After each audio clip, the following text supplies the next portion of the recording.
जय श्री कृष्णा। राधे राधे आप सभी को।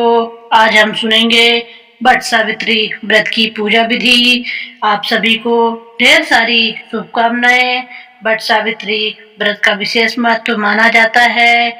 यह व्रत ज्येष्ठ मास की अमावस्या तिथि को रखा जाता है। यह व्रत सुहागिन महिलाएं अपने पति की दीर्घायु, सुख समृद्धि और अखंड सौभाग्य के लिए करती हैं। उत्तर भारत में यह व्रत अमावस्या के दिन तथा कुछ स्थानों पर पूर्णिमा तिथि को भी मनाया जाता है। इस दिन वट अर्थात बरगद के पेड़ की पूजा का विशेष महत्व होता है। बरगद का वृक्ष लंबी आयु, स्थिरता और सौभाग्य का प्रतीक माना जाता है। पौराणिक कथा के अनुसार माता सावित्री ने अपने पति सत्यवान के प्राण यमराज से वापस प्राप्त किए थे। तभी से इस व्रत को वट सावित्री व्रत कहा जाता है। वट वृक्ष के नीचे पूजा और परिक्रमा करने से अखंड सौभाग्य की प्राप्ति होती है तथा वैवाहिक जीवन में सुख शांति बनी रहती है। तो चलिए जान लेते हैं कि वर्ष 2026 में वट सावित्री का व्रत किस दिन रखा जाएगा। वट सावित्री की पूजा विधि क्या है। वट सावित्री अमावस्या की तिथि 16 मई 2026 को शनिवार सुबह 5:11 से चालू हो जाएगी और अमावस्या तिथि का जो समापन का जो टाइम है वो 17 मई 2026 को रात 1:30 तक रहेगी। राहु काल का समय 16 मई 2026 में 9:06 से 10:44 तक रहेगा। राहु काल के समय पूजा पाठ और शुभ कार्य नहीं करने चाहिए। अब जान लेते हैं वट सावित्री व्रत की पूजा विधि। इस दिन सुबह जल्दी उठकर स्नान आदि करके स्वच्छ वस्त्र धारण करना चाहिए। इसके बाद व्रत का संकल्प लेना चाहिए। फिर बरगद के वृक्ष के पास जाएं। यदि आसपास बरगद का पेड़ ना हो तो उसकी टहनी या चित्र स्थापित करके भी पूजा कर सकते हैं। वट वृक्ष पर जल अर्पित करें।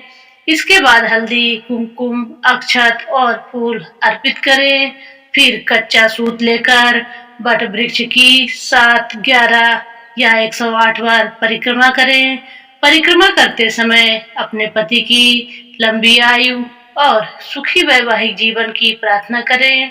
इसके बाद भीगे हुए चने, फल, मिठाई और पूरी आदि का भोग लगाएं। फिर माता सावित्री और सत्यवान की कथा सुने या पढ़ें।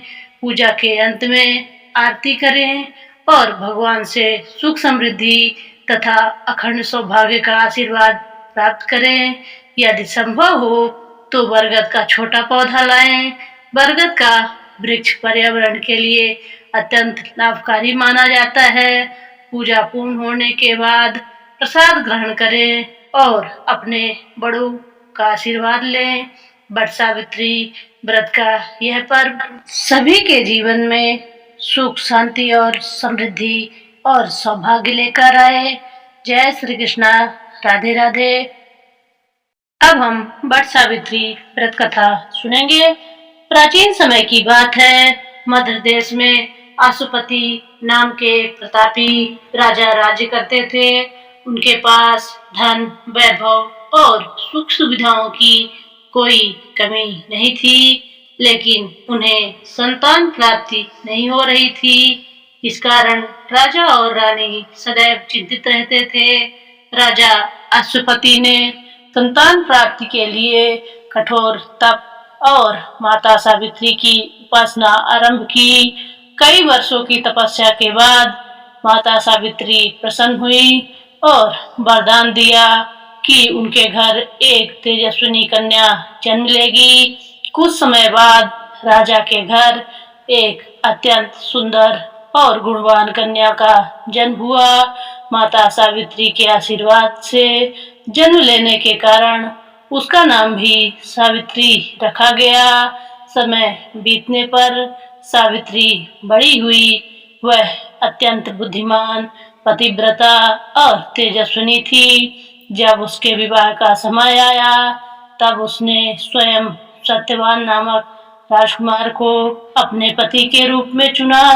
सत्यवान वन में रहने वाले एक निर्धन और वनवासी राजा धूमतसेन के पुत्र थे। वे बहुत धर्मात्मा और गुणवान थे, लेकिन महर्षि नारद ने राजा अश्वपति को बताया कि सत्यवान अल्पायु है और विवाह के 1 वर्ष बाद ही उसकी मृत्यु हो जाएगी। यह सुनकर राजा चिंतित हो गए और सावित्री को समझाने लगे, लेकिन सावित्री ने दृढ़ स्वर में कहा, मैं एक बार जिसे पति मान चुकी हूँ उसे कभी नहीं बदल सकती। अंततः सावित्री का विवाह सत्यवान से हो गया। विवाह के बाद वह अपने पति और सास ससुर की सेवा में लग गई। धीरे धीरे वह दिन भी निकट आ गया जिस दिन सत्यवान की मृत्यु होना निश्चित थी। उस दिन सावित्री ने कठोर व्रत रखा और भगवान का स्मरण करती रही।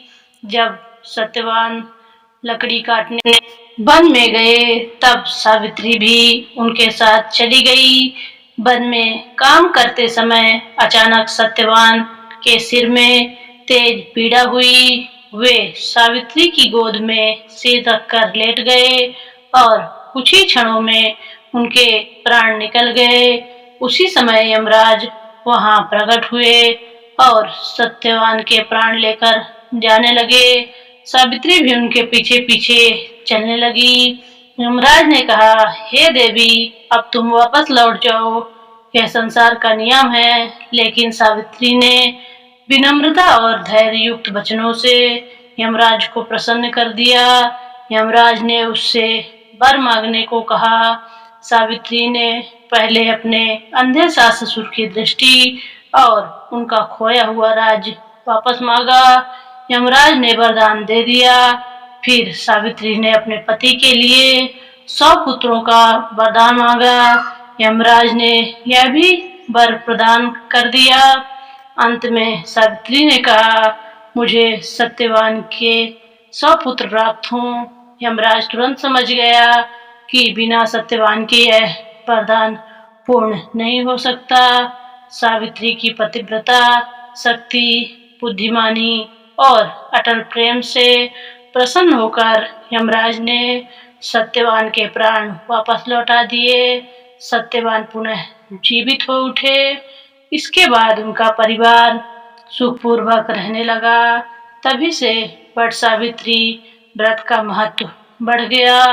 मान्यता है कि जो सुहागिन स्त्री श्रद्धा और नियम पूर्वक यह व्रत करती हैं, उन्हें अखंड सौभाग्य, सुख संपत्ति, दाम्पत्य जीवन और पति की दीर्घायु का आशीर्वाद प्राप्त होता है।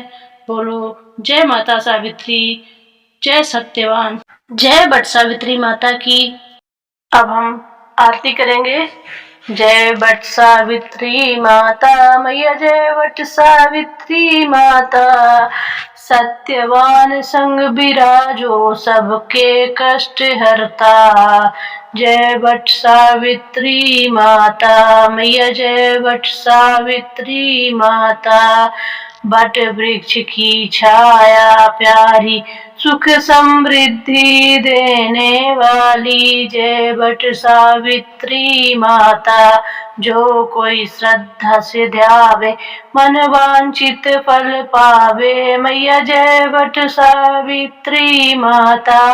सावित्री ने तप बल पाकर यमराज को हराया। जय वट सावित्री माता।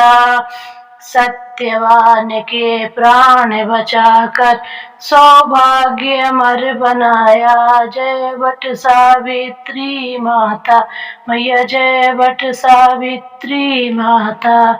16 श्रृंगार सुहावन माथे बिंदिया प्यारी मैया जय बट सावित्री माता। कर में पूजा थाली शोभे महिमा बड़ी तुम्हारी। जय बट सावित्री माता मैया जय बट सावित्री माता। जो नारी यह आरती गावे व्रत श्रद्धा से करती। मैया जय बट सावित्री माता। अखंड सौभाग्य प्राप्त करे जीवन सुख से भरती। मैया जय बट सावित्री माता मैया जय बट सावित्री माता। सत्यवान संग विराजो सबके कष्ट हरता। मैया जय बट सावित्री माता मैया जय बट सावित्री माता। धन्यवाद। आज की व्रत कथा, पूजा विधि और आरती समाप्त हुई। अगर आपको ये कथा अच्छी लगी हो, आप मेरे चैनल पर पहली बार हो, तो मेरे चैनल को सब्सक्राइब करें, लाइक करें और कमेंट में जय मां सावित्री जरूर लिखें। धन्यवाद।